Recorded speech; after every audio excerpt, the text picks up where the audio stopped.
Good morning, everyone, and welcome to the Voice of Authority webinar. This is our, I think, fifth week that we've been broadcasting these. My name is Toby Fox. I'm the Managing Director of 3Fox, which is the marketing agency for councils since 2004.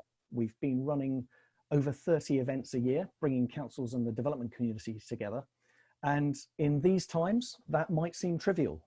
People are dying, and the world is in a pretty terrible place. But our line on this is that we can't save lives. I don't have any technical skill in that area.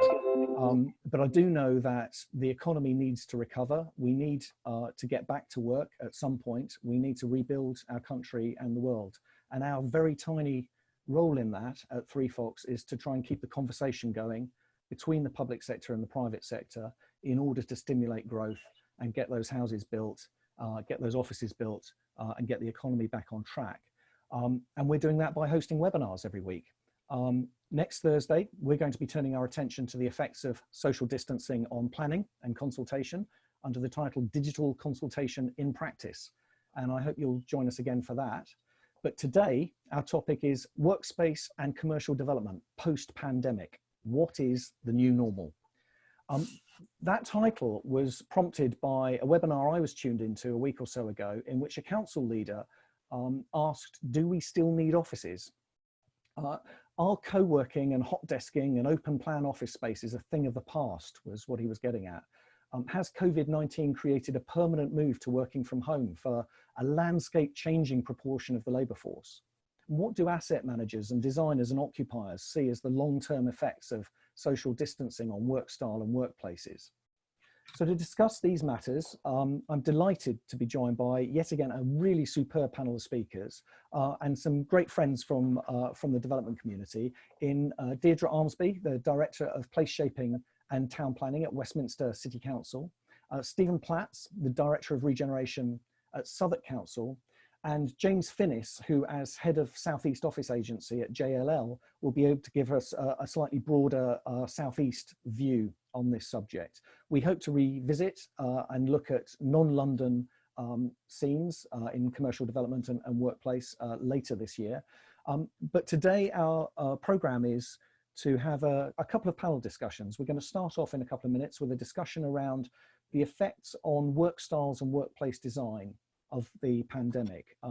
Will different sectors be affected in different ways, and how long-term are these effects? And then our second discussion at about 11:25 is going to look at commercial development scene and how that's going to be affected by COVID-19 and what effect that's going to have in turn on regeneration programs and the work that councils are overseeing. We'll follow that with a Q&A session, which I hope will run through the most popular questions from you, our viewers. You'll see that there's a Q&A function at the bottom of your screens, and we welcome your questions and we welcome your votes on other people's questions. It's the most popular questions that we'll be able to put to the panel at the end of this session. There are also going to be several polls appearing on your screens throughout this session. And if you could complete them as they appear, they're very simple yes/no questions in the main. Your responses to those are going to form part of our report from this session, which we'll make available to everybody. So please do send those questions. Okay, let's kick off with our first discussion. The Centre for Cities revealed some research yesterday. They claimed that there are three main factors in creating the new normal for work styles. The first factor, they said, was that not every job can be done from home. So if you look at the hospitality industry, for example, clearly that's not a work from home sector. And probably the catastrophe facing the hospitality industry is forming a large part of the predicted 35% fall in GDP this quarter. But pre-pandemic, about 5 or 12% of jobs were work from home, according to Centre for Cities. And their estimate was that of London jobs, it was possible to work from home for about 40% of them. The second factor is that technology is advanced, but it's not as effective as engaging face-to-face. So Centre for Cities said that's why, of all the jobs that could be done from home, 25% of them are located in offices in city centres, and that's about 0.1% of the land. So that's an indication, they say, that companies that could work from home choose not to. And then the third factor is that about 80% of workers in central London get to work by public transport, and there are similar statistics for other cities. So social distancing is likely to have a big impact on commuting going forward. But then there's investment in cycling infrastructure, and there's the prevalence of e-bikes and e-scooters, and people walking more now. So overall, the Centre for Cities says don't expect wholesale changes to work life and work styles. And my question to the panel is, do you agree, or do you think the changes that we're witnessing now to working patterns will endure? And I'd like to hand that question over first to James. Well, good morning, everybody, and thank you, Toby, for that introduction. What I want to talk about is, in order to answer that question, is look at what occupiers are doing now and what we think they're going to do in the medium term, and how that will impact on the workplace and the buildings and schemes that we develop, and how those sit into the environment. Now, how are they going to work in the ecosystem? In the short term, it's been about employees. It's been about people. Your introduction and your preface is absolutely right. This is a people crisis, and that is first and foremost. After people, it's about cash preservation. What have occupiers been looking to do? They've been looking to preserve cash. They've been renegotiating their leases. They've been looking at their rent payments, and they've been looking at how they can generate money from their portfolio. Something that we absolutely will see downstream is occupiers who perhaps are owner-occupier will look to release that owner occupation and possibly look to sell their office space to release that cash. I think that the really big question is, where are we going? And your introduction from the Centre of Cities, really interesting, and probably references and reflects the research that we've been undertaking. In terms of the medium and long-term impact of this crisis, I think the first thing we've got to talk about is density. We've been building buildings at 1 to 8. Serviced office, co-working facilities have been occupying at much more increased density than that. What is the new normal in this post-COVID-19 world? And how do we manage that, and how do we facilitate that? I think that it's very clear in the short term, the government regulations are going to maintain social distancing, and absolutely we're going to have to abide by those new rules. I look at how JLL are getting ready to reopen our office, subject to government regulation, and we're talking about one-way traffic, echoing what they're doing in the supermarkets, a reduced density, certainly in the short term, and a far reduced density, 1 to 8, it's going to be nothing like that. The next is the management regime. Just thinking about our cleaning process and how we're actually going to keep those surfaces clean to ensure the employees' well-being. You mentioned tech solutions. Absolutely. I mean, here we are. We're all on a Zoom call.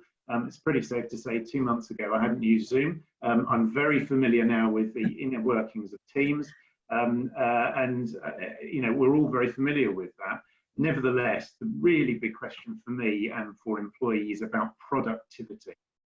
Productivity, we all know, is under pressure.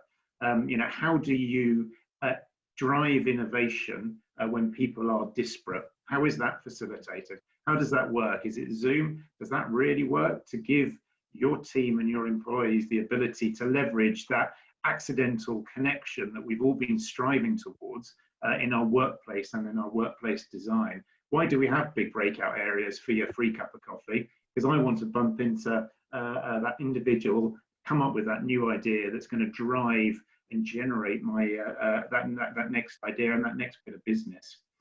A really big piece that we've been discussing with our occupier clients is about hub and club, hub and spoke in old language. Can you have an operation in central London which is supported by a regional portfolio? And if I think back to the impacts post 9/11 and how that worked, and we saw disaster recovery facilities popping up around the M25, where occupiers are saying, look, I don't want to just have a single hub. I've got to create robustness in my portfolio. And perhaps this is an office agent in the Greater London South East market being hopeful. I don't think that's the case. I do see occupiers looking at the robustness of the portfolio and making sure that they've got a regional representation in the event of a geographical lockdown in any particular area. But I think that there's absolutely going to be changes. It's going to be about resilience and ensuring that your workspace can comply with the new regulations and has more flexibility than the previous setup. I think part of that is going to be tech. You know, I look at my mobile phone, I look at proximity apps that are going to come out, and you know, the government is potentially banking on one of the resolutions to this crisis of having a proximity app available where people can be aware of the person who's had it. Have they been in contact with someone with the virus? I think that occupiers will look at tracking their employees to make sure that they're not breaching density guidelines and that they're not breaching proximity guidelines. So I see that tech's going to play a part of that solution as well. Great, thank you very much indeed, James. Deirdre, James has got the view of JLL as a business and the view of JLL's clients, and you're in a similar position. Now, the council is a big employer, and you and your colleagues are experiencing some of this these new conditions firsthand. But also, nowhere is more at the centre of changes to work style than Westminster at the moment. So, how does some of what James said resonate with you? Yeah, I mean, very much so. I think, you know, organisationally, ourselves and a number of other councils that have, you know, adapted at, you know, enormous and unprecedented pace to having to set ourselves up to work in a different way.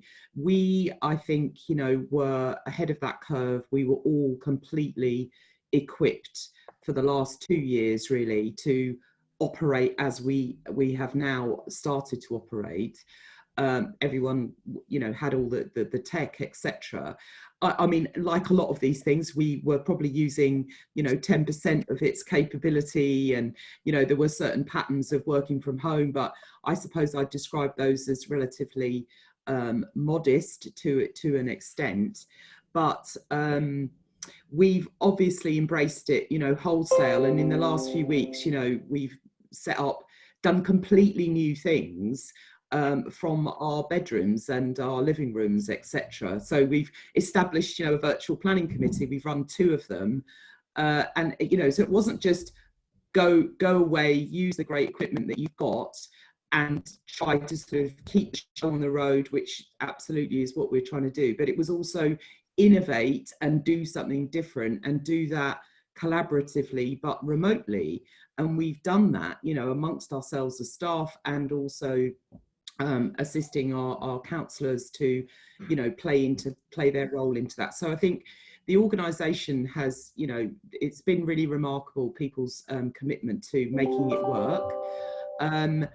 I think then going to the question of the big picture and what's going to happen in our landscape for the future, I would echo what James said about the huge cooperation of business to try to keep their show on the road too, and be concessionary to their tenants, and you know, put in helpful measures to keep them going where they possibly can. So I think that's definitely to be applauded, that everybody's come together in whatever sector they've been to sort of look after the people involved in their work environment. So that's a really good thing. I think in terms of, you know, gazing into the future, much more difficult, because we've gone from perhaps in a way one extreme to another with that entirely physical culture of work and office space, and we've all had to adapt to the other extreme really quickly. I suppose for the future, like a lot of things, I think it will probably end up in middle ground, because it's not to say that the physical interaction is not necessary, but it's also not to say that a lot of the stuff we've learnt about our technical culture that we've developed over the last 4 to 6 weeks, there's huge amounts of that are, you know, really beneficial, and actually, I think, you know, in the realm of productivity, I do completely take the point about, you know, that physical interaction and knowledge exchange that you get from face to face is very valuable, and it's slightly more stilted, perhaps, you know, on a platform. But so I think there will be a combination, and I think what we do have to realise here, it's not one size fits all. I think there will unfortunately be businesses that won't survive this, and then there'll be new ones that come in their place, and they may have very different operating modes and different cultures that we all have to adapt to. But different groups of people in the workforce, so younger people sharing flats compared to, say, older workers such as myself, who, you know, may have had to rely on our younger offspring to bring us really up to speed with the technology. But we've done it, you know, and I think that's a really good thing. But different sectors of the population will have different needs from that workspace for the future. And certainly I think, you know, that younger group who need to learn from older peers within their industry, who also may not have the physical environment to comfortably work from home. And also, let's not forget, you know, the social capital of mixing and, you know, talking to people of their own age group. It doesn't really happen when you sit in your bedroom for most of the week. So they have a very different need from that workplace of the future. And I think we must not forget that it's got to be bespoke, and it's not one size fits all. Just because a computer can tell you something doesn't mean you should ask it. And likewise, just because you could work from home 5 days a week doesn't necessarily mean that in the round, holistically, both for productivity and, you know, social advancement, we necessarily should all leap to that model. But we will certainly be doing a huge amount more of it, most definitely. Yeah. Thanks, Deirdre. I mean, I don't want to be patronising about this, but I've noticed that my daughter is much more comfortable being isolated with she's still in contact with all her friends, you know, as she was before, because they talk to each other remotely a lot. But I think there was an awful lot of social contact as well. And I'm not sure, I suspect that the effect on people's well-being is the same, whatever their age, if they're denied social contact. Steve, how have you taken to social distancing and remote working, and what are your observations on sort of behavioural change in the workplace? I think it's actually demonstrated, thanks Toby by the way, I think it's actually demonstrated the work of the office actually, and confirmed that the office does have a future. I think technology is obviously fantastic, we're using it today, but certainly a lot of my team are missing the social interaction of an office space and a physical base. And I think, you know, we are social creatures at the end of the day. And that physical contact is good for our mental health, and it's also good for productivity and creativity. So, I mean, we've had the technology for a number of years now to work from home, and I suppose the pioneers of that technology were the technology companies. But we are seeing the demand for office space as coming from that sector. So they obviously feel that there is still a need for a physical office space. But I think it will change, and I think the design of the office will change. We are a major occupier ourselves. We're currently looking at our own buildings, and we're a little bit behind Westminster. We're rolling out our smart working, mobile working programme, and we were in the middle of redesigning our offices just as we went down into lockdown. We have put that on pause because we were going along, I suppose, a route of increasing occupancy and densifying our occupation, could move into smaller desks, you know, more hot desking. We're working on a ratio of about 8 to 10 at the moment, moving that to 6 to 10 across our office estate. And we've put that on pause because we think we need to reconsider what the impact of our, if you like, design of our workplace this is going to have. So we will be reconsidering, if you like, whether to move in smaller desks is a good thing. I suspect we will decide it's not. I suspect we will decide that actually keeping larger desks is a good thing in terms of office occupation. Are we going to reconsider, if you like, cubicles and cellular offices again? I mean, we abandoned those 20 years ago. Are we going to start reintroducing those? I think it's probably too early to come to any firm conclusions, but I think office design will change following this.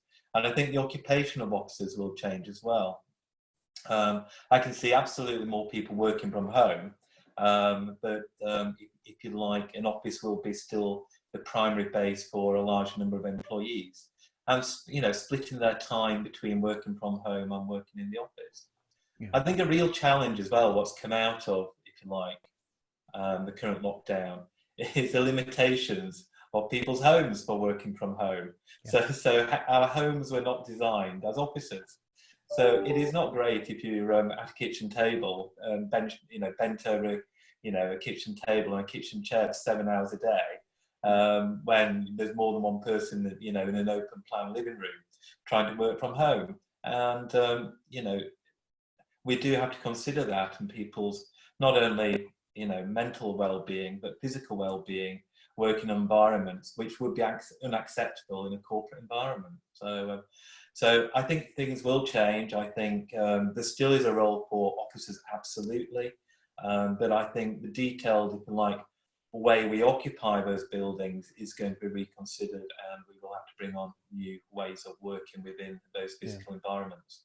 I've got this sort of vision of people redesigning their living rooms as kind of Cafe Neros for a family group, So you've got the whole family sitting there with their laptops working away together, as we did in cafes before this all happened. And Toby, there's quite an interesting point that's just popped up on the webinar chat from Louise Rogers. I don't know if you just spotted that, and I think that's absolutely right, which is about working patterns. And what going to work involves. We are all very familiar with going into the office, whether you're there at 7:30 in the morning or 9 o'clock in the morning, and you're working through till 5 or 5:30. I think part of the change that will come out of this is an increased adaptability and flexibility of the employer in terms of what work looks like. People might not start work till 10 or 11 in the morning, and they might work into the evening. There'll be a much more flexible working pattern arrangement in terms of how people do their job. And I think also this acceptance of working from home, I'm very familiar now through the camera of what my colleagues, what my team's front living room, study, bedroom now looks like. And I think, if the cat, the dog, the little child walks in, so what? So what? It's just part of the working day now. And I think that certainly presenteeism piece, my view, will absolutely change on the back of this. I think that there will be a new acceptance of what work looks like, and you don't have to be in the office to do it. It's fascinating. And there's a flip side, though, because we're all broadcasting from our homes right now. So work is really invading our personal space. So that there is that sort of flip side that we need to be aware of, I think, in terms of well-being and especially as employers. That we are imposing ourselves on our employees' personal spaces, and that has a downside as well as an upside. Okay, that's brilliant stuff. Thank you very much indeed, panel. Let's move on to the sort of second part of this discussion then. The most obvious immediate effect for me of the pandemic in terms of commercial space was on the model of companies like WeWork. Where a tenant can exit at very short notice, and my understanding is certainly everyone I knew that had premises, those sorts of premises, exercised that right and exited almost immediately on lockdown, or as close to as they could. I know that WeWork have already let 1,000 people go, and I think I read a suggestion this week that they were considering letting another 1,000 go, or they could let another 1,000 go. And then in a more traditional sort of workplace setting, the BBC reported this week, I think, that the passport office staff felt that they were being put at risk by being asked to return to the office to work. So there are these sort of big changes in terms of office space, as we've been discussing already. Are stories like this affecting appetites for commercial development, do you think? And does the pandemic endanger models for regeneration and growth in places like Southwark and Westminster and elsewhere? So let's go back around the panel and put that to Steve first. Thank you, Toby. Within Southwark, we have about 12 million square feet of office space in our development pipeline. And I suppose over the last few weeks, I've been speaking to a lot of those developers about their intentions and whether the current crisis has any impact upon their programmes. I was quite surprised, actually. Most of them have come back and said, no, absolutely not. We still feel there is a role for office buildings, and we're still committed to our programme to deliver those office spaces within Southwark. And they have been speaking to, if you like, occupiers and the various requirements which are floating around central London at the moment. And there is, you know, they're getting, I suppose, feedback from those occupiers that those requirements are still valid and they're still live, and they, you know, that they still intend to occupy large commercial spaces in central London. So there is, you know, I think still confidence in the marketplace for commercial floor space in central London. But I think, you know, things will change. I think, you know, the detailed design of those office spaces, certainly internally, will be different to what they were, you know, pre-COVID. I think, if you like, I mean, James talked about the density of occupation. I think that will change as well. I think for 30 years, we've been trying to cram as many people as we possibly can in a minimum amount of floor space. I think that will be reversed. I think we'll occupy our floor space differently. As I said, I think, you know, the big requirements we certainly see coming through are from international tech companies. And, you know, tech, relying upon tech today, that's not going to go away. So, you know, I think there is still huge demand for commercial development. I think it's absolutely critical for the central London economy. If you like, Southwark's reliance upon things like business rates and SIL generation from commercial development is absolutely critical for our business model in providing the services to our most vulnerable residents. So I mean, in summary, I think there is still demand for office accommodation at the moment. I think it will change, however, the way we occupy office accommodation. I think it will take years for the impacts to be worked through the system. I think the key will be around flexibility. You talked about co-working and whether, you know, it's a death of co-working and some of the, you know, very flexible office formats. I don't think it's a death of those sort of businesses, but I think employers have probably they do have a legal duty of care to their employees and to make them, keep them safe. So they may take more direct control, if you like, over the environment their employees occupy and have a greater, if you like, in-house estate they can take greater control over. So there are going to be changes, but I think there still is going to be a huge demand for commercial office space in central London. Great stuff. Thanks, Steve. Just a word to our viewers. There's a great and busy chat going on between you at the moment. Please do keep that going. We will capture it and we will present it in the report, even if we don't have time to address it to our panel today. And we will be putting your questions to the panel slightly later in this session. But before we do that, Deirdra, what's your experience of the commercial development market, and what are your thoughts on how those changes might affect your regen program? Yeah, I mean, I think, you know, similar to Stephen, you know, we do perceive that there will be, you know, that demand being retained. It will moderate itself because of some of the lessons that we're learning at this moment in time about future need and the shape of that within those physical footprints. I think, you know, I would agree with, you know, pretty much everything he said. I think the key thing is about flexibility. I mean, we've all been talking for the last 5 to 10 years anyway about creating buildings that are inherently adaptable.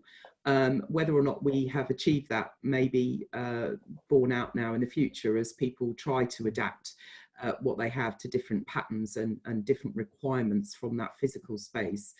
I think the other things that are bubbling up around that as well are, you know, the sense of place, and the building, the office, the going to work experience needs to be a rounded, positive thing.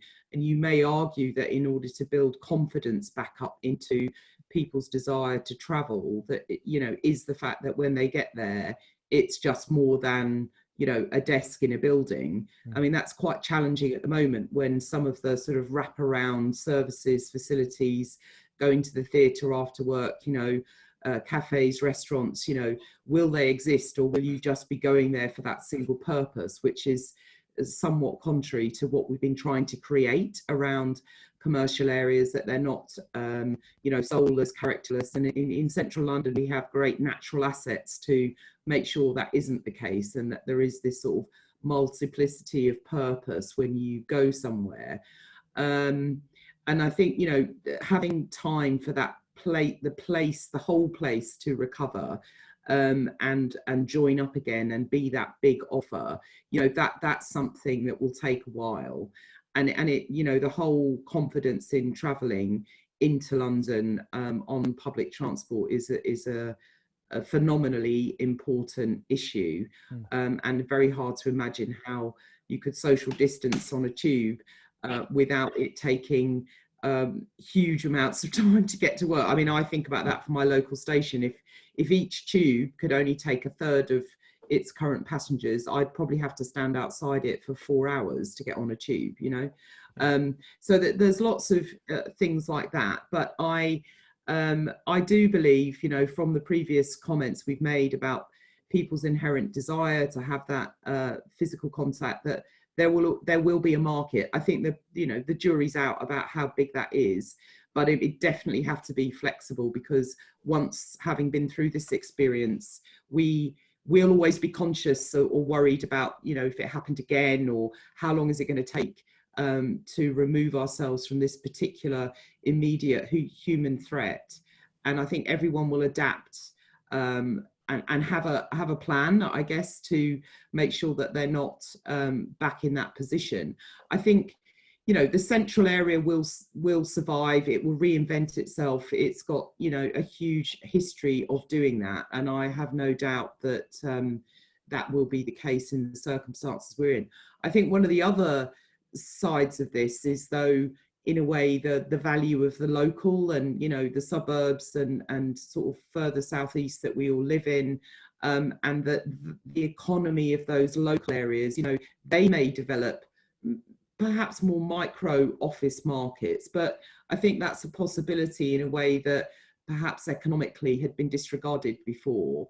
You know, new sort of hubs of, as James referred to, in terms of that regional presence. But I do think that there will be a bigger appetite for people to work, you know, in a more local catchment. And that works for regeneration in places like Westminster. So we have that very impressive central commercial core that we have confidence will, you know, reinvent itself and come back good to provide, you know, this huge amounts of jobs that we really need for people's prosperity in the long term. But I think there may well be the creation of, you know, local employment hubs in places that we haven't really thought could be viable previously, and many of those will get embedded within those regeneration programs, you know, in the north and south of our borough, so that, you know, in a way you get that opportunity to physically spread prosperity in a way that perhaps has been a bit harder in the past. Yeah. Okay. Well, James, clearly there's something there for you to pick up on in terms of this this idea that people will be working further away from the centre of cities, at least some people, and the opportunity that brings up for regeneration in the greater southeast. And as I say, we will rerun a session like this on non-London markets, but our concentration today is on the southeast. And James, and I'd just like to feed in just another piece of sort of question in there, which is that I received a press release today from our friends at London Square saying that they just let 100,000 square feet of commercial space in 3 schemes in London, including 9,000 square feet to Terence Higgins Trust, nearly 2,000 square feet to a print and digital publishing company, and 1,100 to a property business. So there are clearly the market is active, but I'm also aware that in April, most local authorities, in March, April, the numbers of planning applications weren't down, and if anything, were up as people pushed through schemes that were sort of ready to go prior to lockdown taking effect. And it's not clear yet whether this sort of upsurge and whether good news like London Squares is sustained, is going to endure. What's your take on demand widely in the commercial sector? So in terms of, what have we seen over the last few weeks and months? The bigger strategic projects have continued. They paused for breath, naturally. They assessed what they needed to do, and they've continued. We have, in the Greater London South East market, a good handful of major pre-lets that are continuing. Those are big strategic requirements. Why are they continuing? Because the occupier has a 15-20 year vision of what it is that they've got to require and what they want to do, and they're very aware that if they pause for breath now, then that is an impact on the critical path, and they won't be in their building, and therefore their returns will be lower, and their investment, they won't be able to do what they want to do. So from our side, we've seen those bigger strategic projects continue, and that speaks to your point, Toby, about planning applications, and where that higher end of the bigger scale of the market is. Of course, we have seen a pause in the smaller requirements. Of course, the SMEs want to focus on their business. I mentioned at the very beginning in my preface, I was talking about cash preservation. Those occupiers, the SMEs, want to run their business. They don't have time for real estate right now. What they want to do is to ensure that their business continues and that they're looking after their people. So the area that we've seen the greatest reduction is in the sub 20,000 square foot market. Those people in an office which would take perhaps less than 200 people. Naturally, as part of that, the serviced office, the co-working requirements have shrunk. Those flexible requirements, they're just not there right now. My personal view, having been in the market for 25 years and seen the growth of Regis, IWG, WeWork and others, is that they will continue. I think there's absolutely a place for serviced offices. I think there will be consolidation in the sector, but the best operators will continue, and that there's absolutely still a market for that function to provide occupiers with the flexibility for contract requirements for different projects that they need to do. But that talks to that point about hub and club and having that regional robustness that we were talking about. There was a really good point made on the chat recently about the blurred lines between office and residential. And I absolutely get that. I'm picking up your point, Toby, about the regional market. Where we absolutely think we're going to see the biggest growth will be in live-work environments, which are strategically located on public transport, but can also be accessed by car and private vehicle. Having that multimodal solution in the regional market is really important because we don't have that radial route. We don't have that network that perhaps Southwark and Westminster enjoy. We tend to be more linear. So having a multimodal solution is important. We spoke earlier about, what we're doing in the regional market. So down in Slough, we've got the Future Works in Slough.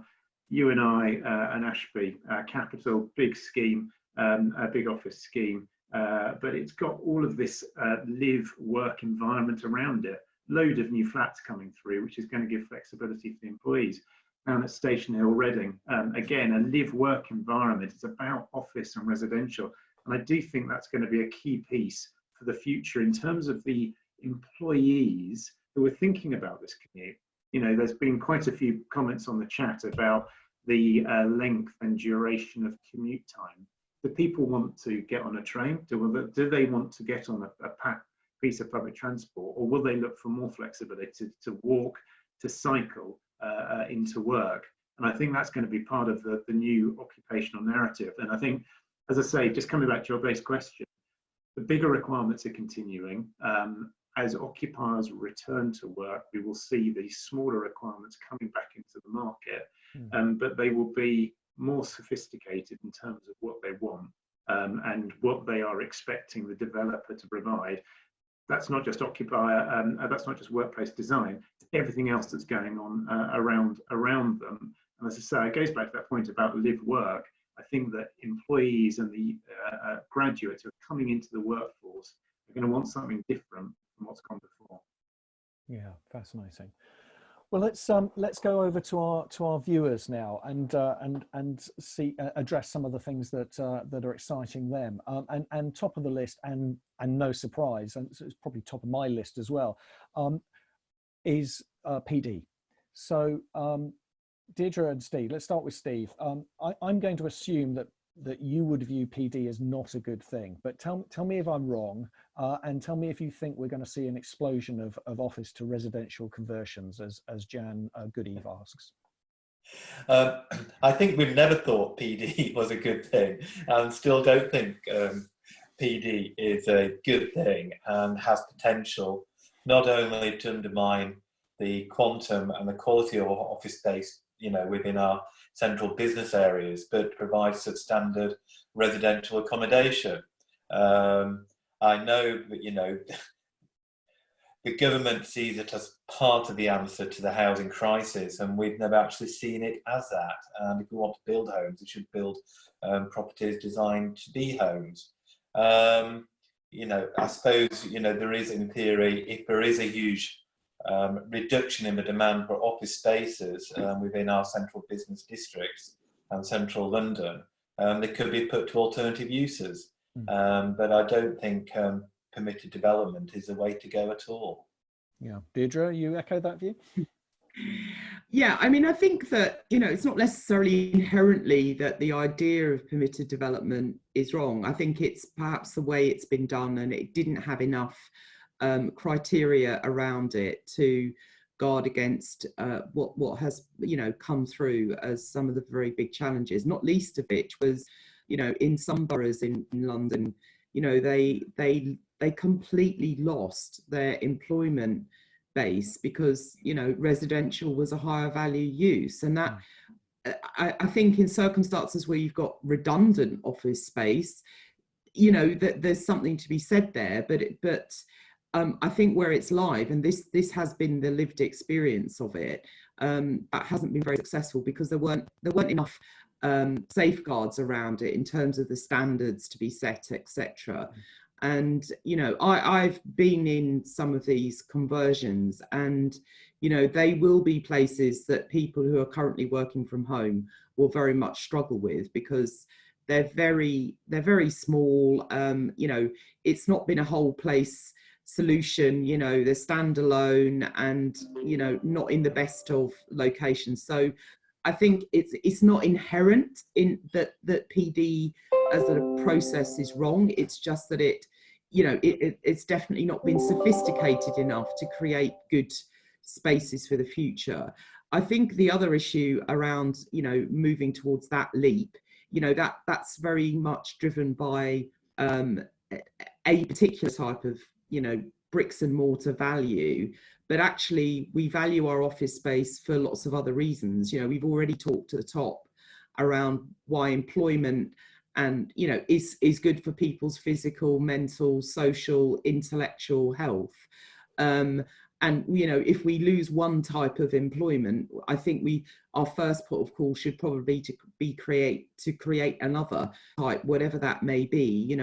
The demand for the tech companies, biomedical, etc. All these things that we could perhaps accommodate in locations that they previously haven't been in.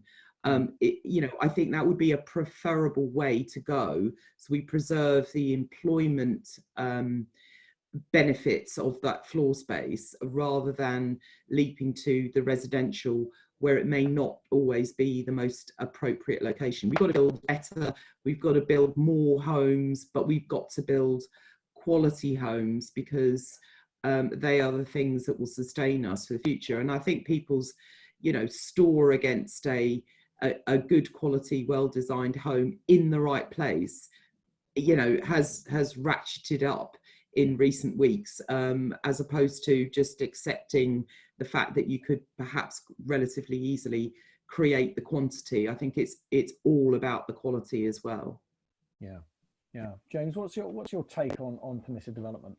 I possibly have a slightly different slant on this. I and JLL, we're passionate advocates of sustainability, and the concept of PD, for me, in my market, in the regional market, is about the reuse of buildings, and the right financial, the right viable use for that building. In my markets, some office buildings are not capable financially of being refurbished for office space. It doesn't work in terms of the appraisal. Therefore, seeing the building reused and repurposed and repositioned for another use, which it brings it back into economic use and economic value without demolishing that building.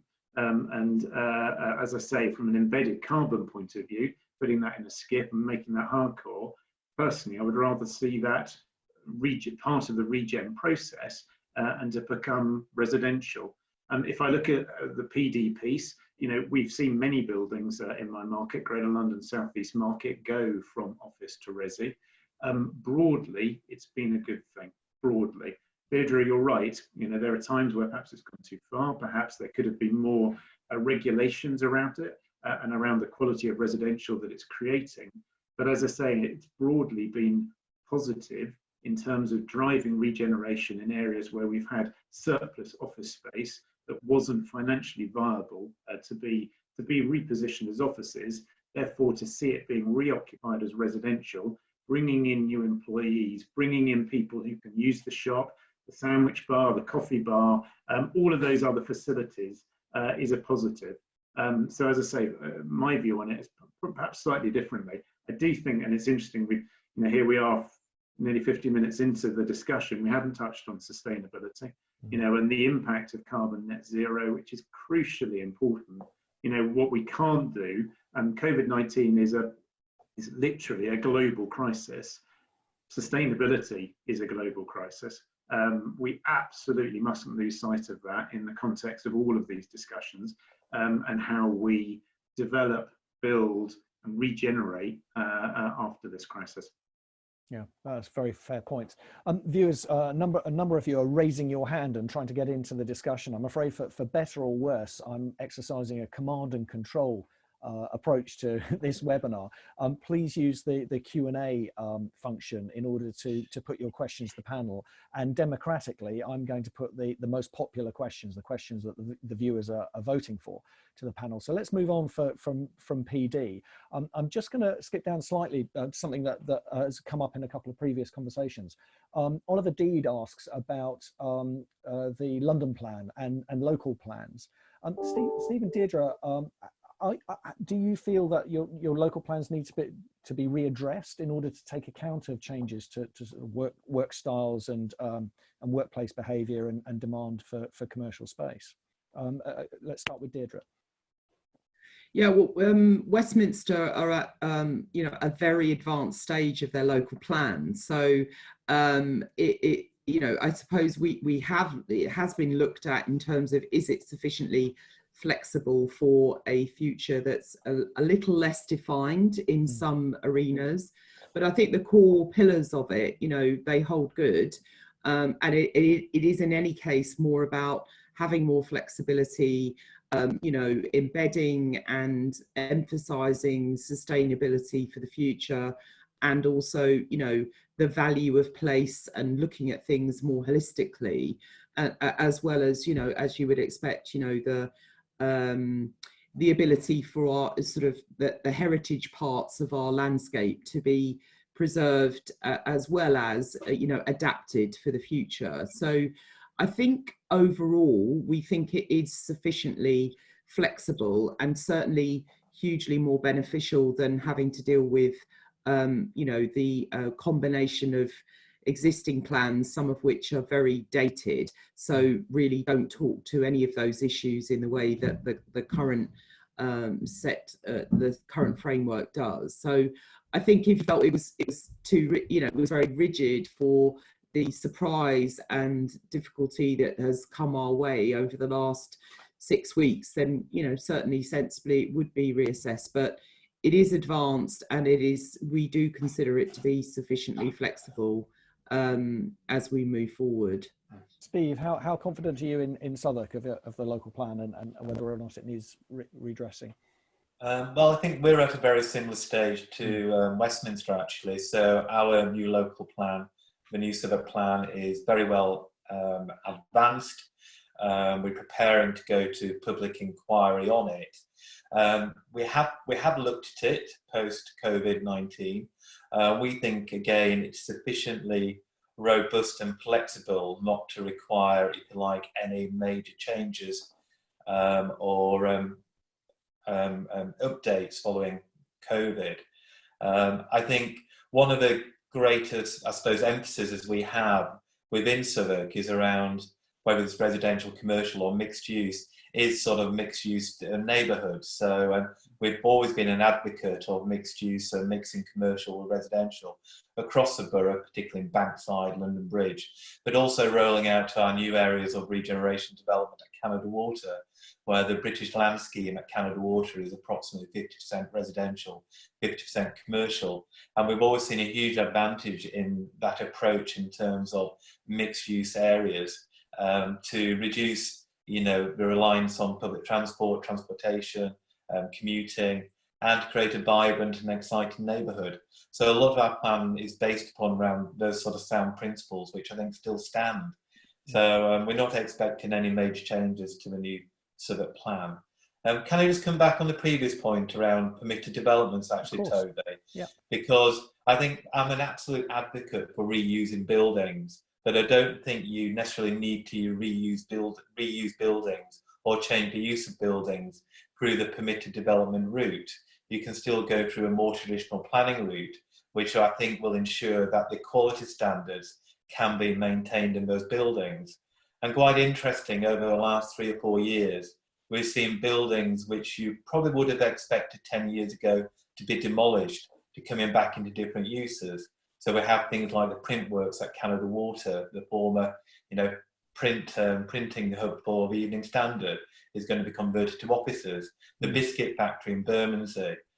We have another printing facility in Bankside being reused as offices. So buildings absolutely should be reused if they can be reused, and we shouldn't be demolishing anything which can be reused, but it doesn't need to be delivered through permitted development.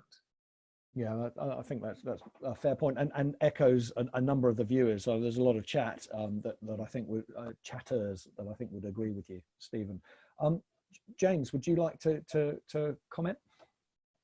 I'm not sure if from a planning point of view, as I say, I think that I can probably give a better view on the market forces than from a planning perspective, because of course I'm straddling many boroughs, and of course their policies will differ across the geography.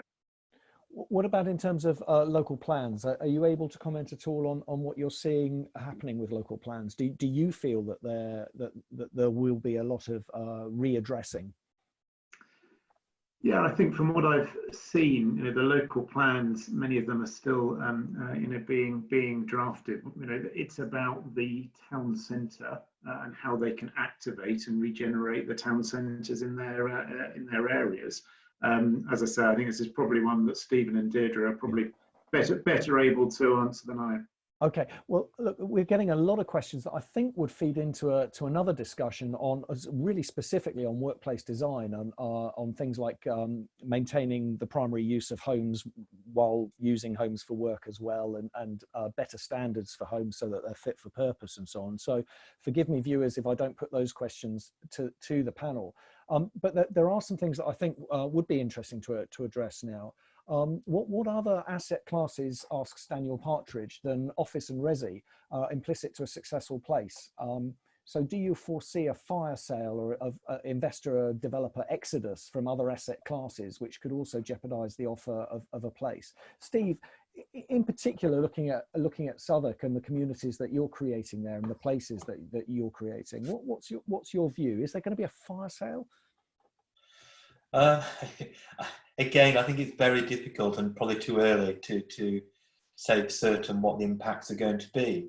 But I think it comes back to my point around the mix of uses in a successful neighbourhood or town centre. So one of the attractions of coming into an office building, and Deirdre touched on this, is the food and beverage offer, the social offer, the cultural offer, whether that's theatres, cinemas, bowling alleys, you name it. It's that mix of town centre uses.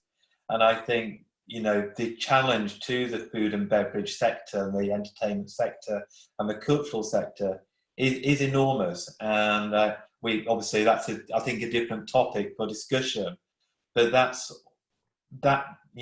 is really important. And I think my worry personally is around, if you like, those businesses and those service businesses more than commercial office space. And obviously some of those businesses are looking at changing their operating model. The social distancing in a busy pub or restaurant is very, very challenging, and it changes the experience of going to that pub or restaurant. So I think some use classes are going to be under significant strain, I think, and challenges. And that's going to be a subject very close to your leader's heart, isn't it? I know Peter John is very, very keen on expanding even further the incredible sort of theatre offer and entertainment offer that Southwark has, and Westminster. I mean, nowhere has a better, higher profile for leisure and entertainment than Westminster. So, Deirdre, have you got a view on how that's going to be affected? Yeah, I mean, I think it's not a cop out, but it's really difficult to work that out at the moment. And I think, for the immediate future, how any of those type of businesses that rely on, if you like, social proximity to be viable and to create their quality, really difficult. And also a lot of them, well, especially in the entertainment side, you can't just open a theatre tomorrow. You have to have rehearsed and prepared. You may well be able to open the hospitality sector in shorter order, but the maths of a third of covers, does that work for you? Very difficult. I think in central London you've also got to trying to deal with the loss of your international customer base, which again, how long is that going to stay away? Quite difficult to call, but I think for most people they think it's going to be quite some significant amount of time. So really we have to look to ourselves to perhaps fill some of those gaps if we can build people's confidence to come back into those central areas. And the way that we'll do that is by ensuring that the way things operate is safe and sound. I mean, in a way, you could argue that some of those cultural offers that are about, a certain volume of audience, that they may be able to sell themselves as being a little bit more bespoke and a bit more intimate and so on. So they are creative and world-class creative for very good reason. So I think the solutions to be had within that sector are very much being thought about and worked through within that community right now. I think that mixed use, multi-purpose offer of the West End in a safe way is 100% within our ability to create. And I look forward to seeing how that will bear out for the future. Yeah, I think what we're doing with a lot of these subjects, I think what we're actually doing is teasing further, creating teasers for further conversations, aren't we? I'd love to have a discussion with some theatre operators and some entertainment professionals to talk about how we're going to consume culture over the next couple of years, if not longer. James, what's your? Have you got a sort of quick view on that? No, really briefly, I'm conscious of time. I totally agree with everything that Stephen and Deirdre have said.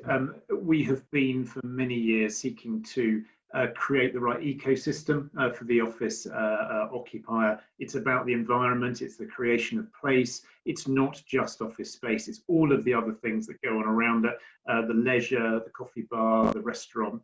That's what drives the employee. That's what drives the stickiness of the employee. That's why they want to stay there. That's why they want to grow. That's how they are able to recruit. Inevitably, the current crisis that we're in is going to drive evolution in that sector. As you just said, it's going to be about how does occupiers work out how to deliver the service to their customers, and it will change. You know, in terms of what that looks like, we just don't know yet. But absolutely, it's about having that mix of uses and that mix of activity to bring in the employees and to make it an attractive area. It goes back to the point. Creation of place is so important, and it's not just a granular, a single use. Yeah, absolutely.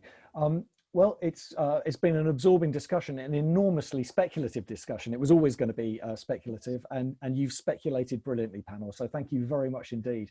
And thank you, viewers, for your attention and all your questions and chat. We will be reporting on this webinar, and your questions and chat will form part of that report. It'll be available along with a copy of this video on thevoiceofauthority.co.uk tomorrow, along with well over 120 fascinating interviews with top people at councils and all our other webinars. Your questions are also going to be forming the basis for a number of other webinars going forward, because you're bringing up some really fascinating topics that I'd really like to deal with in more depth. But for now, I'd like to take this opportunity to thank Stephen, Deirdra and James for sparing the time. Local authorities in particular are under enormous pressure at the moment and being hugely flexible on everything from reassigning staff to mortuary duties, as Stephen and I were discussing earlier, through to normal day job, and coping massively with that, despite years of austerity. So for them to take time off to join us today is massively appreciated. Really appreciate your insights as well. And thank you very much. I'm assuming that the whole country, all our 200 odd participants are applauding you virtually in their homes now as I speak. I would like to take this opportunity finally to remind you that our next session next Thursday is at 11 AM, digital consultation in practice, and hope that you'll join us then. But in the meantime, thank you very much indeed for your attention, and goodbye.